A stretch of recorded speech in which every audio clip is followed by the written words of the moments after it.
Hello guys, and welcome back to another video on how to grow. Today we're going to be teaching you how to use the Google Earth Flight Simulator. But before getting started, remember to support our channel, hit the like button, subscribe, and turn on your notification bell so that you don't miss out on any new videos by us. Without further ado, let's get started. So first, you're going to need to install Google Earth Pro into your PC. Go ahead and do that. Simply search Google Earth Pro download. You'll be met with a link and install this application from that link. Once you've done that, go ahead and double click on the application to open Google Earth Pro. Once you've done that, go ahead and close this. Now to begin, the first thing you're going to do is zoom it up a bit. Normally the scroll controls your zoom. If you scroll upwards, then it will zoom in. If you scroll downwards, then it will zoom out. Go ahead and zoom in. Once you've done that, you can go to the tools section that appears on top on the navigation bar, select it, click on ruler, and over on ruler, go ahead and click on path. Once you've done that, if you move this window to the side and select the destination points on the map, you'll be able to see the length between these destinations. Go ahead and save it. You can also name this path by removing the default path name and naming it on your own.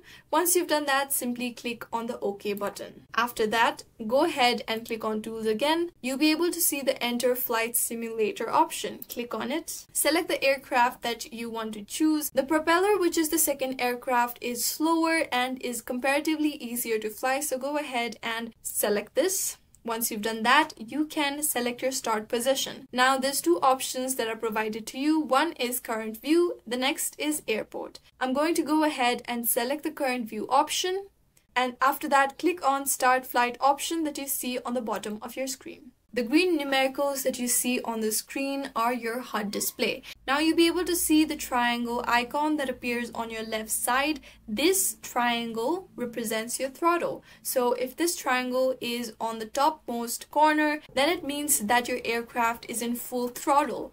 However, if it is in the lower end, then it means that your aircraft is in no throttle. The next thing you're going to need to know if you want to use the flight simulator correctly is the controls of the aircraft.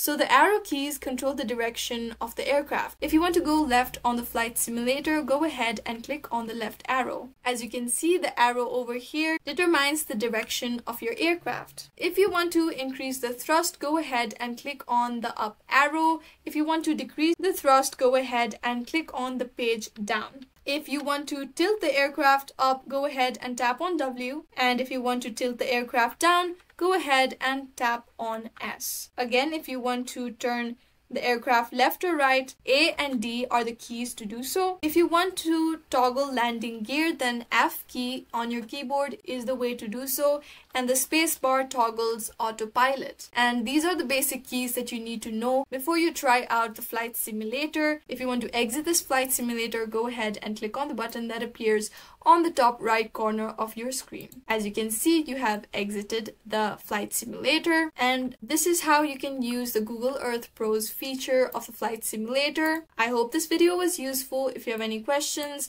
let us know in the comments down below, and thanks for watching.